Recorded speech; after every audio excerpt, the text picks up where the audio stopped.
우리 수성교회가 새벽 예배 한 3명에서 5명 정도 나와서 같이 기도하고 있습니다. 저는 하나님 앞에 기도할 때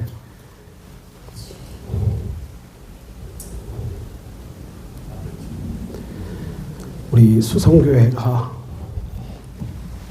새벽 예배 30명 드리는 교회 되게 해주십시오. 그리고 주일 예배 300명 예배 드리는 교회 되게 해달라고 하나님 앞에 기도드리고 있습니다. 하나님 아버지께서 우리의 기도를 들으실 줄 믿습니다. 여러분, 지금부터 우리 교회에 이제 비신자들, 훈련되지 못한 그런 날것의 사람들 많이 찾아올 거예요. 그때마다 여러분들 하나님의 사랑으로 품어주시고, 여러분들 우리 교회가, 우리 수성교회가 부흥하는 것을 통해서 여러분들의 가정의 문제들도 다 해결될 줄로 믿습니다. 항상 교회와 나라, 경제는요 같이 성장했어요. 그래서 우리 수성교회가 부흥하는 것들을 이제 하나님께서 이루실 줄 믿습니다. 여러분, 교회 평생 섬겨왔어도 교회가 크게 부흥하는 것 우리 보기 힘들었잖아요. 여러분들, 지금이 하나님이 교회들을요 평생 쓰시는 게 아니에요. 여러분, 사도 바울이 사역했던 그런 교회들, 베드로가 사역했던 교회들 지금 다 그냥 역사 속에 흔적만 남아 있습니다. 하나님이 개교회를 영원히 쓰는 게 아니라 쓰시는 타이밍이 있습니다. 우리 수성교회는 참 터가 좋은 교회예요. 우리 전임자인 이효일 목사님, 김경호 사모님께서 20년이 넘는 시간들을 기도해 오셨기 때문에, 우리 김경옥 사모님께서 저한테 늘 몇 번이나 하셨던 말씀이 있어요. 우리 수성교회가 새로운 목사님과 함께 멋지게 해낼 줄을 믿습니다. 이거를 저한테 한 3번 정도 말씀하셨습니다. 지금이 하나님의 때인 줄 알고 우리가 하나님의 역사를 믿고 하나님의 뜻을 이루어 가야 할 줄로 믿습니다. 여러분들 반드시 있잖아요. 비신자들, 그리고 여러분 가족들, 이웃들에게 우리 교회 가서 예배 한번 드리자. 이거 해야 됩니다. 제가 말씀드렸죠. 제가 자랐던 모교회라고 하잖아요. 모교회가요. 목사님께서 새벽 1시만 되면 나와서 새벽 6시까지 기도하는 분이셨어요. 그런데 전도 프로그램 같은 게 없었습니다. 그래서 이 교회는 진짜 평안한 교회고 성장하는 교회였는데, 조금 더 우리가 가서 모든 민족을 제자로 삼기 위해서 가야 되는데 가는 게 좀 부족했지 않았나. 그랬을 때는 늘 비슷한 인원들이었어요. 그래서 여러분, 기도가 부족해서 부흥 안 되는 게 아닙니다. 우리가 그 증인의 사명을 가지고 가야 되는 거예요. 간다는 거는 내가 한 번 더 복음을 증거하고 예수님을 자랑하고 우리 교회 한번 같이 가보자. 예배 한번 드려보자. 반드시 여러분들 주중의 생활 가운데 이러한 고백들이 여러분 주변 사람들에게 한두 번씩 꼭 있으시기를 주님의 이름으로 축복합니다. 자, 이제 오늘 요리문답 6번째 시간입니다. 우리가 이제껏 공부하면서 알게 된 것은 무엇입니까?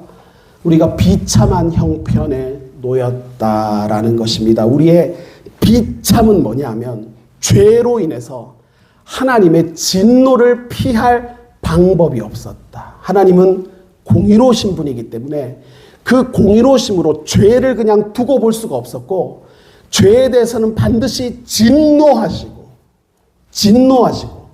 형벌을 반드시 가하셔야 됐기 때문에 우리는 그 하나님의 공의로우심으로 인하여 죄에서 벗어날 방법, 형벌을 피할 수 있는 방법이 없었기 때문에 우리는 비참한 형편에 놓였다라는 것입니다. 또 우리의 비참은 무엇이냐? 그 누구로부터, 이 비참한 형편으로부터 구원받을 수 있는, 건짐받을 수 있는 방법이 없었다는 것입니다. 여러분들, 많은 사람들이 있잖아요. 정치에 지나치게 몰두하는 경우가 있어요. 정치가 우리가 사는 세상을 유토피아로 만들어줄 것이다 라고 했지만, 우리가 살아와 봤지만 한 번도 그런 일들은 일어나지 않았다라는 것입니다. 인문학이라든지 아니면 어떤 명상이라든지 돌을 닦는다, 아니면 어떤 긍정적인 사고도 마찬가지예요.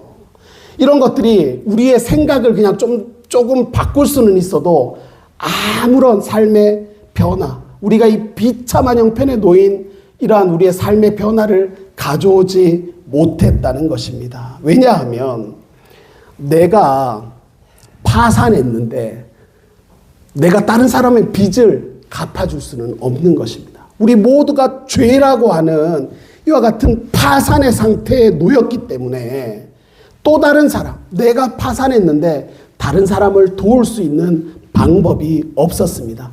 그래서 스스로를 구원할 수 없기 때문에 우리는 제3자의 개입, 구원자의 도움이 필요한 상황이었어요. 그랬을 때 16문에서는 뭐라고 합니까? 중보자는 왜 참 인간이고 의로우신 분이셔야 합니까? 라고 했습니다.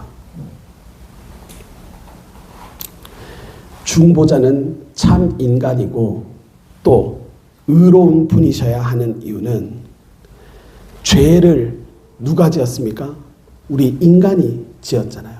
그러면 인간이 죄를 지었기 때문에 벌을 받는 것도, 하나님의 진노 가운데 형벌을 받는 것도 인간이 받는 것입니다. 사람이.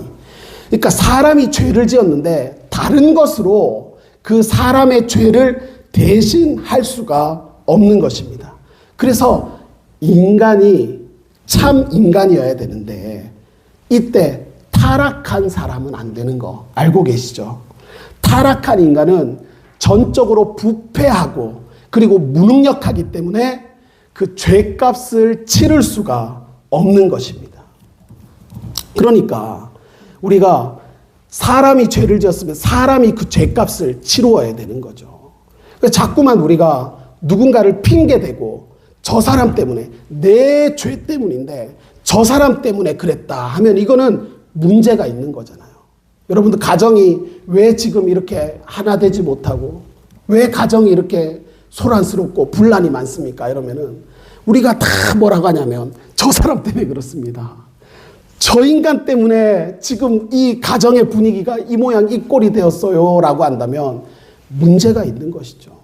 만약에 여러분 어느 교회가 굉장히 어려움이 있는데 어떤 사람이, 예수님께서 목사한테 질문을 해요. 교회가 왜 이렇게 어수선하냐 이러면 목사가 성도님들 때문입니다. 성도님들. 이러고 주님께서 성도님한테 교회가 왜 이렇게 어수선하냐 이러니까 목사님 때문입니다. 이렇게 남을 탓하면 항상 문제가 있는 거예요. 그래서 우리는 죄라는 것도 우리 인간이 죄를 지었기 때문에 인간이 그것을 해결해야 된다라는 것입니다. 그래서 참 인간이 우리의 중보자가 될 수 있다는 것입니다. 그런데 목이 너무 많이 갔네 오늘따라. 그런데 인간인데 죄가 없어야 되는 거예요. 죄가. 그러니까 죄인을 구원하기 위해서는 죄가 없는 사람, 다시 말해서 완전한 인간이어야 하는 것입니다. 이것을 히브리서 4장 15절에서 말씀하는데요. 여러분들 나눠드린 유인물에 있죠. 이제 우리에게는, 이거 메시지 성경입니다. 하나님께 자유롭게 나아갈 수 있는 위대한 대제사장 예수가 계십니다. 그러니 그분을 놓치는 일이 없어야겠습니다. 그분은 우리의 현실에 무관심한 제사장이 아니십니다. 그분은 연약함과 시험, 온갖 고난을 다 겪으셨지만 죄를 짓지 않았습니다. 그러니 곧장 그분들께로 나아가 그분이 기꺼이 주시려는 것을 받으십시오. 자비를 입고 도움을 받으십시오. 우리는 하나님께 나아갈 수 있는 방법이 대제사장 되시는 예수님을 통해서 하나님께 나아갈 수 있습니다. 그분은 완전한 인간이었기 때문에 연약함과 시험과 온갖 고난을 다 겪으셨어요. 그런데 그분은요, 또 완전한 인간이라서 죄를 짓지 않았다는 것입니다. 그래서 여기 본문에서도 온갖 고난을 다 겪으셨지만 죄를 짓지 않으셨다 말씀하는 것입니다. 그분은 완전한 인간이라서 죄를 짓지 않았습니다. 이와 같은 완전한 인간이 누가 있었습니까? 인류 역사에 통틀어서 한 분, 오직 한 분만 계셨습니다. 그분이 바로 우리가 믿는 예수 그리스도이신 거죠. 그래서 16문의 답이 뭡니까? 같이 한번 읽어보겠습니다. 16문의 답 시작. 하나님의 의는 누구든지 죄인인 사람으로서는 다른 사람을 위해 값을 치를 수 없기 때문입니다. 아멘. 네, 그래서 하나님의 의는 죄 지은 인간이 죄값 치르기를 요구하지만 누구든지 죄인인 사람으로서는 다른 사람을 위해 값을 치를 수 없기 때문에 완전한 인간이 우리의 구원자요 우리의 중보자가 되어 주십니다. 그러나 제 17문은요 동시에 뭐라고 하냐면 중보자는 왜 동시에 참 하나님이셔야 합니까? 라고 합니다. 우리의 중보자는 참 인간인 동시에 참 하나님이어야 되죠. 이거는 예수 그리스도를 묘사하는 말씀입니다. 왜냐하면 평범한 어떤 한 사람이 죽는 것으로는요 하나님의 의를 만족시킬 수가 없는 것입니다. 하나님은 무한하신 분인데 인간의 유한함으로 하나님의 무한함을 만족시킬 수는 없는 것입니다. 그래서 모든 인류의 죄를 짊어지는 것과 하나님의 공의를 만족시킬 수 있는 것은 참된 하나님만이 하실 수 있습니다. 그래서 요한복음 10장 18절을 보면 아무도 내게서 목숨을 빼앗아가지 못한다. 나는 스스로 원해서 내 목숨을 버린다. 나는 목숨을 버릴 권세도 있고 다시 얻을 권세도 있다. 이것은 내가 아버지께로부터 받은 명령이다라고 말씀하셨습니다. 그러니까 사람들이 예수님을 죽인 게 아닙니다. 스스로 예수께서는 스스로 목숨을 버리시는데 그 이유가 뭡니까? 사람들이 받아야 할 형벌을 대신 받기 위함이었다는 것입니다. 그리고 여기 답에 보면은요, 제 17문의 답을 보면 그의 신성의 능력으로 하나님의 진노의 짐을 그의 인생에 짊어지시며 또한 의와 생명을 획득하여 우리에게 돌려주시기 위함이다라고 했죠. 여기서 보면 의와 생명을 우리에게 돌려주신다는 말이 뭐냐면 중보자가 우리를 대신해서 형벌을 대신 받으셨잖아요. 그런데 여러분 우리가 또 죄를 다시 반복해서 짓는다고 한다면 그것은 굉장히 우리 인간 입장에서는 절망적인 일인 거죠. 예수께서 십자가에 못 박히셔서 우리의 죄를 내가 받아야 될 형벌을 대신 받으셨는데 내가 또다시 죄 가운데 놓일 수 있는 가능성이 많잖아요. 그래서 하나님께서는 우리에게 더 이상 죄를 짓지 않고 살 수 있게 하기 위해서 우리에게 의와 생명을 주셨다는 것입니다. 의라는 것은 뭐냐면 우리가 더 이상 하나님의 진노 아래 살지 않기 위해서 필요한 것이고요. 그리고 생명이라는 것은 하나님께서 우리에게 생명을 주셨다고 했는데 생명은 우리가 하나님과의 영원한 교제하는 것을 의미하는 것입니다. 여러분 의와 생명은 사람이 줄 수 있는 게 아니잖아요. 참된 하나님만이 우리에게 주실 수가 있는 것입니다. 어머니가 아기를 태어나게 할 수는 있죠. 엄마가. 그런데 엄마가 아기에게 생명을 주는 것은 아니잖아요. 오직 하나님만이 자신의 의와 생명을 우리 인간에게 주실 수가 있는 것입니다. 그래서 17문의 답이 그의 신성의 능력으로 하나님의 진노의 짐을 그의 인생에 짊어지시고 또한 의와 생명을 획득하여 우리에게 돌려주시기 위함이다. 그래서 중보자는 참 인간인 동시에 참 하나님이어야 한다라는 것입니다. 그러면 18문에서 묻죠. 그러나 누가 참 하나님이시고 동시에 참 인간이고 의로우신 중보자입니까? 라고 물으면 여러분 누구라고 대답할 수 있습니까? 예수 그리스도이십니다. 그러니까 참 인간인 동시에 참 하나님이신 분은 이 역사 중에 단 한 분, 오직 예수 그리스도 그분만이 하나님과 우리 사이에 중보자가 되어 주실 수 있는 것입니다. 디모데전서 2장 5절에 보면 이렇게 말씀합니다. 하나님은 한 분이시요 또 하나님과 사람 사이의 중보자도 한 분이시니 곧 사람이신 그리스도 예수라. 아멘. 그래서 이렇게 얘기를 해요. 성부 하나님도 성령 하나님, 우리가 삼위일체 하면 성부, 성자, 성령이잖아요.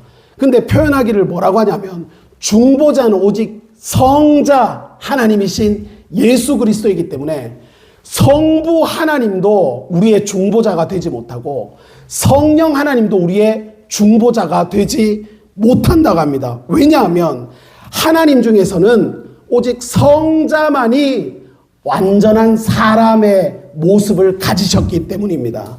그래서 우리는 기도할 때에 우리가 하나님과 우리 사이의 중보자가 예수님이기 때문에 항상 우리는 누구의 이름으로 기도해요? 예수님의 이름으로 우리는 항상 기도를 하는 겁니다. 전 어릴 때 그런 거를 배웠어요. 교회 학교 때. 네가 예수님의 이름으로 기도를 해라. 예수님의 이름으로 기도를 안 하면 그게 마귀한테 하는 기도인지, 그게 무슨 저 부처한테 하는 기도인지 알 수가 없으니까 기도 끝에는 반드시 누구의 이름으로 기도해라? 예수님의 이름으로 기도해라. 그러면 하나님께서 예수님의 이름으로 기도하는 그 기도를 하나님께서 들으신다. 우리는 반드시 예수님을 우리의 유일한 소망이고 우리의 중보자로 그렇게 인정하고 받아들여야 할 줄로 믿습니다. 그런데 참 어려운 거예요, 이게. 예수님이 완전한 하나님인 동시에 또 완전한 사람이다 이러니까 그런 게 어디 있어 이렇게 되잖아요. 우리는 아니 사람이면 사람이고 하나님이면 하나님이지 참 인간인 동시에 참 하나님이 그게 무슨 말이 돼 이렇게 이제 우리는 나오거든요. 그런데 기독교 역사에 보면 있잖아요.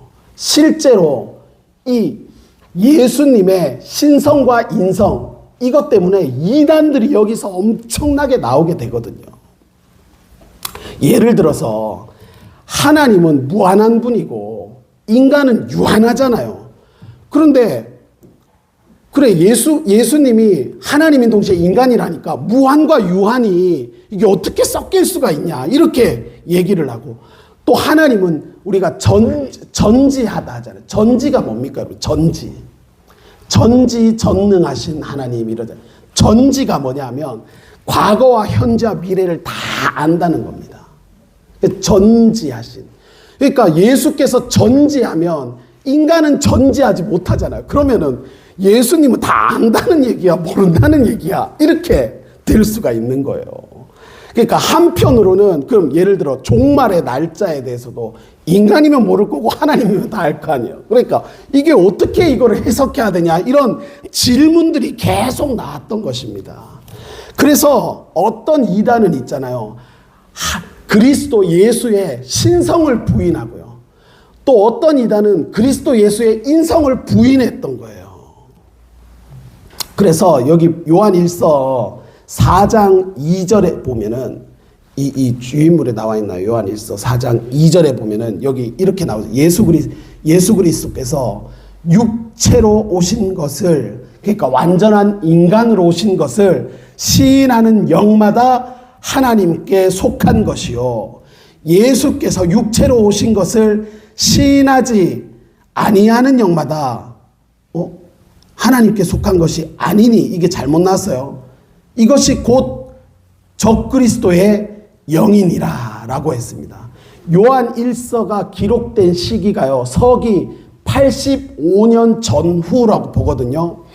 벌써 이때부터 교회 안에서도 예수의 인성을 부인하는 그런 무리들이 있었다는 것입니다. 그러니까 예수는 인간이 아니라 하나님이신데 사람의 모습만 가지고 이분이 하나님이셨어.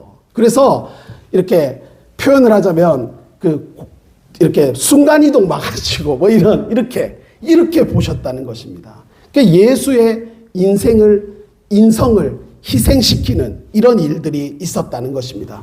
그래서 우리는 누가 참 하나님이며 동시에 참 인간이고 의로우신 중보자입니까? 라고 했을 때는 우리는 뭐라고 대답을 해야 됩니까? 우리 주 예수 그리스도, 즉 하나님께로 나와서 우리에게 지혜와 의로움과 거룩함과 구속함이 되신 분입니다. 라고 하는 우리는 예수 신앙을 분명히 우리 안에 확고히 다져야 할 줄로 믿습니다. 예수께서 부활하셨다. 예수께서 살아계시다. 예수께서 나와 함께 하신다. 그분이 나의 중보자가 되시고 나의 유일한 구원자시다 하는 것을 우리가 확실히 이 저녁에 우리가 새겨야 할 줄로 믿습니다. 자, 그러면 19문에서 뭐라 합니까? 당신은 이것을 어떻게 알게 됐습니까? 라고 했을 때 여러분들 뭐라고 답을 하시겠어요? 어떻게 알게 됐습니까? 어디서 이것을 말하고 있습니까? 성경입니다 라고 할 수가 있겠죠. 성경입니다 라고 하는 것은요, 틀린 말은 아니지만 정확한 것이 아니에요. 왜냐하면 성경이 기록되지 못한 시기가 있었잖아요. 성경이 아직 나와 있지 못한 그 시기 때까지도 있잖아요. 하나님께서는 중보자에 대한 지식들을 알려주셨다는 거예요. 그래서 우리는 정확한 답이 뭐냐 하면 거룩한 복음에서 우리가 그것을 압니다 라고 하는 것입니다. 언제 하나님께서 이러한 인류의 구원자, 중보자에 대한 것들을 알려주셨냐면 창세기에서부터 아담과 하와 그들의 타락 시기부터 하나님께서는 이 인간의 이 중보자에 대한 지식을 백성들에게 가르쳐 주셨다는 것입니다. 여기 창세기 3장 15절에 보면은요, 내가 너로 여자와 원수가 되게 하고 내 후손도 여자의 후손과 원수가 되게 하겠다. 여자의 후손은 사단의 머리를 상하게 할 것이고 너는 그의 발꿈치를 상하게 할 것이니라 라고 기록이 되어 있거든요. 그러니까 이 아담과 하와에게 하신 말씀 뭐냐면 여자의 씨를 통해서 사탄의 권세가 파멸될 것이다 라는 것을 창세기에서부터 이미 그 약속을 증거하셨다는 것입니다. 그래서 이 복음은 아브라함과 그리고 그 족장들에게 이것들이 제시되어졌고 구약의 제사법들을 통해서 이것들이 예표적으로 더 자세하게 나타나게 돼요. 그리고 이것들은 선지자들을 통해서도 계속해서 가르치셨습니다. 특히 구약의 제사법 같은 경우는 이 죄 사함이 어떻게 이루어지는지를 분명하게 보여주셨습니다. 그리고 마침내 이 복음의 진리가 예수 그리스도를 통해서 모든 성도들에게 분명하게 제시가 되었다는 것입니다. 그래서 우리는 예수님의 삶을 보면서 우리가 그 복음서에 기록되어 있는 예수님의 삶을 보면서 예수님이야말로 참으로 의로운 사람인 동시에 참된 하나님이시라는 것을 우리가 알 수 있게 되는 것입니다. 그래서 19문의 답은 무엇입니까? 우리는 어떻게 이것을 알 수가 있습니까? 거룩한 복음을 통해서 우리는 알게 되는 것입니다. 하나님께서는 이 복음을 처음에 낙원에서부터 에덴 동산에서부터 계시하셨고 후에는 족장들과 선지자들을 통해 선포하셨으며 또한 율법의 제사들과 다른 의식들로서 예표하셨고 마지막에는 그의 독생자를 통해서 이와 같은 복음을 완성하셨다라는 것입니다. 여러분, 우리가 참 예수님을 믿게 된 것은 참 하나님이 큰 복을 주신 것이 아닐 수가 없습니다. 예수님을 통해서 우리는 하나님 앞으로 나아갈 수 있는 자격을 얻게 된 것입니다. 우리가 아무리 노력을 하고 우리가 아무리 고행을 해도 하나님 앞에 의롭다함을 받을 자격을 얻을 수가 없었어요. 그런데 예수 그리스도께서 십자가 희생을 통해서 내가 받아야 할 형벌을 대신 받아 주심으로 인해서 우리는 예수님의 그 피공로를 의지해서 하나님 앞에 나아갈 수 있게 되었고 우리가 죄 사함을 얻고 의롭다함을 받을 자격을 얻게 된 줄로 믿습니다. 그래서 우리 삶의 모든 중심은 오직 예수님을 향해야 할 줄로 믿습니다. 예수 그리스도를 중심하고 예수 그리스도를 목표하는 삶이 될 때에 우리는 지금보다 훨씬 더 풍성하고 복된 삶을 살게 될 줄로 믿습니다. 예수께서 무엇을 말씀하셨어요? 수고하고 무거운 짐진 자들아 다 내게로 나오라 내가 너희를 쉬게 하겠다라고 말씀하셨습니다. 여러분 우리가 살고 있는 세상의 이 고통의 멍에가 결코 가볍지 않습니다. 그런데 이 고통의 멍에들을 가지고 예수님의 십자가 앞에 다 누구든지 나오면 예수님께서 그 무거운 고통의 멍에들을 다 덜어주시고 내가 너를 참된 쉼과 참된 평안으로 인도하신다는 사실을 우리가 다시 한번 믿음으로 고백하고 저는 그냥 예수 중심으로 살겠습니다. 그냥 예수님을 앞세우고 살겠습니다. 예수를 향한 믿음으로 살겠습니다. 이와 같은 결단을 이 저녁에 각오하는 그러한 저녁 되시기를 주님의 이름으로 축복합니다. 기도하겠습니다.